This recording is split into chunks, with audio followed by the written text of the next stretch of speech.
Hello, everyone. My name is Derek Chapman, and I am your child's Algebra 2 or Geometry teacher for this year. This video is just going to kind of serve as an open house video. We're not able to do this in person, and Timberline decided to do kind of like a virtual video just to allow families to kind of see what class is like, expectations, things like that, and just get some information if you don't already have it. So let's go ahead and start our show. So a couple things we're going to cover are some current issues that we're having. What does a typical class session look like, a Zoom session? What do students need to do each week? So what's my expectations of them? How do grades work? And how can students set themselves up for success? I think that is a huge one. So we'll talk about that. So some current issues we're having. Attendance during Zoom meetings is pretty good for the most part. I would say, maybe a half to 2/3 of the class is on time and in class ready to go. So as soon as our class begins, we're ready to kind of hit the ground running and start instruction. I would say maybe, a good portion of that leftover, the 1/3, show up late and maybe not even show up at all. So the way I kind of run things is when class begins, I want to respect students' time and I want to begin class as soon as it's supposed to start. So if a student decides to come to class late, they'll just remain in that waiting room and they'll wait there until I'm done with announcements and until I can go back and let them in and have them participate in class from then on out. If a student misses class or if they are late to class and they kind of sit in that waiting room for a while, I record all of our sessions. So I'll always upload that each day to Canvas so then they can just access that and see all the announcements they missed, things that I talked about, all that kind of stuff. If your student misses class for whatever reason, just have them look for that video under the missed class in Canvas section. Some students are not meeting deadlines with work. Every week we have an expectation that basically work is unlocked for about 11 days. Students have those 11 days to knock out the work for the week. And it's due all the time, every week by Sunday at 11:59 p.m. So if a student tries to turn something in at 12:01 a.m. on Monday morning, it won't let them. It's going to lock them out and they won't be able to get credit for that assignment. So this is kind of working to really encourage students to stay focused, keep a list of assignments, keep reminders, stay on top of things, make sure they're meeting deadlines. That's huge. And just kind of being responsible and being accountable for those expectations. So the two things that I have due each week are an essential question and a check-in. Essential question is just like a question that they're answering, 1 to 2 sentences, sometimes more. A check-in is basically like a weekly quiz, and it's only 3 to 5 questions. So it's not really demanding. It's not a very long assignment. It's just 3 to 5 questions. That check-in can be taken as many times as they want until they get the grade they earned or that they want. So if they want to go for 100% and they fail the first time, just encourage them to retake it, or they're more than welcome to retake it and keep taking it until they've gotten the score they want. Both of those things are going to be due Sunday night by 11:59 p.m. And then, like I said, it gets unlocked for about 11 days. So they have that much time to kind of complete those two things. The last thing is some students are not really paying attention during the Zoom session or reading Canvas and email notifications and announcements. I'm getting a lot of repeat questions for things that I've talked about multiple times. So like late work, I've gotten a lot of questions this week. Can I turn in late work? And we've talked about that during our live Zoom sessions. We've emailed that out a bunch of times, and late work is not being accepted. Another popular question is this check-in, that weekly quiz.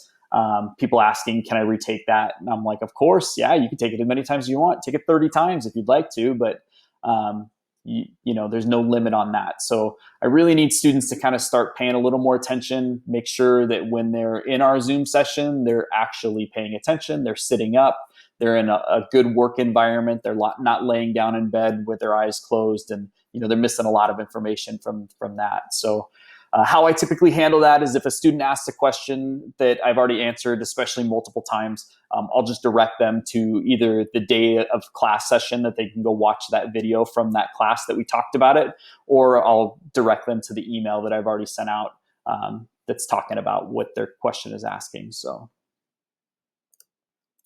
live Zoom sessions happens twice a week. So first through third period is Monday, Wednesday. Fourth through sixth is Tuesday, Thursday. If students are late, like I said, they'll wait in the waiting room until announcements are all done and I'm ready to go kind of let them in. If they miss a portion of it or if they miss the entire class, they can always access the video of the class in Canvas. Zooms are designed for announcements and student questions. They're not designed for instruction. I don't have students log in and teach anything. I am just doing announcements, checking in with them, making sure things are good to go. After I'm done with my announcements, if there are no questions, the people that are good to go will take off and get to work. The people that want to hang back and ask questions or work through problems will do so. So no live instruction is happening during this time. So the supplement to that is I do a flipped classroom. So instructional videos of me going through the lesson, talking about all the concepts, going through all the practice problems and all the example problems. That's uploaded to into Canvas. It's uploaded to YouTube each week. So students can access that whenever they want to. So just because a student misses class doesn't mean they're missing instruction. They can access that video whenever they'd like. To be marked present, this is another popular question. You got to do one of these three things: attend the Zoom session, email me, or access Canvas on the day of class. There was kind of some confusion where if a student emailed me on Monday and said they were going to be absent for Tuesday, is that acceptable? The district says no. That communication, the accessing Canvas, emailing your teacher has to happen the day you're supposed to have class. So make sure that that kind of continues. What do students need to do each week? So they must go through the book, either the interactive textbook, the PDF version, or the actual textbook, and kind of start processing the material and learning it. They need to complete the practice problems in the practice section at the end of the lesson. And then what they do for credit, for points, is they have to do that essential question in the weekly check-in that we talked about a little bit ago. So going through the textbook, doing those practice section problems, those aren't turned in for work. The only thing that count for points in Skyward are the essential question and the check-in in Canvas. And obviously for testing, right, that test will go in as well. What students can do if they need more practice is they can complete other practice problems at the end of the lesson. There's other sections that they can complete and do those. My video will not cover those other problems outside of the practice section, but I have an answer key and a solutions manual that's uploaded each week, and those do cover every problem inside of that lesson. So they can access that solutions manual. There's other options as well. Inside Envision, our online curriculum, there's Math Excel assignments loaded against them. So they're more than welcome to do those if they need more practice. It'll give them immediate feedback, tell them if answers are right or wrong. So it's a good resource, but they don't have to do it. And of course, if they need, if they're looking through the material and they're not sure what's going on and they're having a hard time teaching it to themselves, just watch my video that I've uploaded to Canvas and it'll walk them through the lesson from start to finish with all the practice problems and all the example problems worked through. So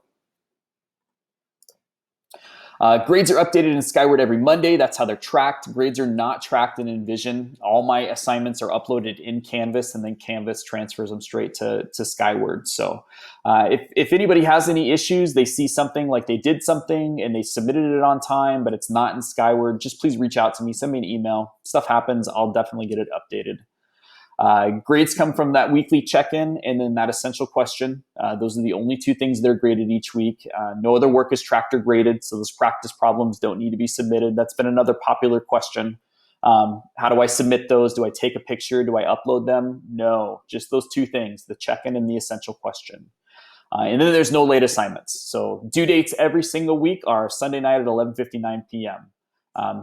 That's a constant that they can count on. And then the last thing that I believe that we're going to talk about is how students can set themselves up for success. Math is one of those classes where if you kind of fall behind and you take a day off or a week off or 2 weeks off, it's a lot tougher to catch back up than in something like English or whatever.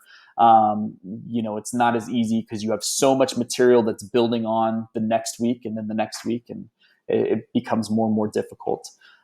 So what I would encourage people to do is start learning the material as soon as possible. If you can't start on Monday, Tuesday, don't stress. That's totally fine. If you start on Wednesday, that's cool. You still have plenty of time to work through it.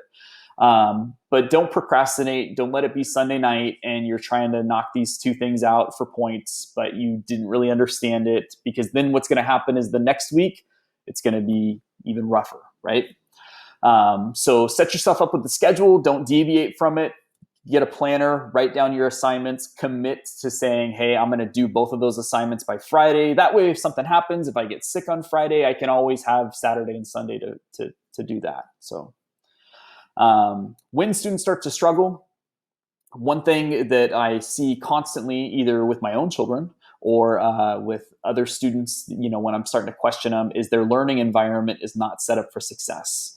I see when my child or my children, right? I've got 3 kids, one in high school, middle school, and elementary school.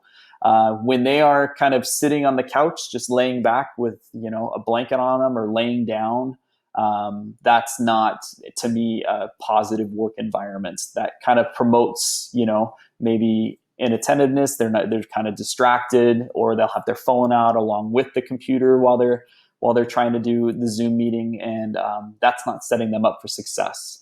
So I would say if somebody is struggling, that's the first thing you want to do. Commit to waking up every morning, having some breakfast, sitting down at a table or a desk or somewhere that's not super comfortable and you're kind of just lounging, and get yourself set up for success, and make sure that distractions like phones and TVs and music, make sure all that stuff's put away and you're focused on the job at hand, right? Which is school. Watch my instructional video. Like I said multiple times, that's me going through the lesson page by page, problem by problem, and just kind of walking everybody through it. So if somebody's struggling, I would definitely highly recommend looking at that video before even doing anything else. Of course, if you watch that video, or if you choose not to and you want to go other places, that's fine. There's tons of other resources. If we're looking at how to graph a line, there's a billion videos, right, on YouTube that you can watch. So don't feel like you have to learn from me. It's just my video is going to be directly connected. It's the exact same lesson we're on. So it might be a little more straightforward. Reach out to friends, right? Friends in the class, brothers and sisters or whoever that went through the class last year, that, are in the same class or whatever. Reach out to people for help. Don't be afraid to do that. And then, of course, contact me. I have some students that are amazing at this. They are emailing me multiple times a week. Either I help them through email or I'll jump on a Zoom call with them. And it's super quick and easy. I mean, literally, it's usually like less than 5 minutes. It was just something wasn't clicking. I have other students that haven't turned anything in and they haven't reached out at all. So I'm not sure. I need those students to really be proactive and reach out to me if they need something from me. I'm here for you. I promise. I'm answering emails at 6 in the morning and pretty much all the way until I go to bed at 11 or 12 at night.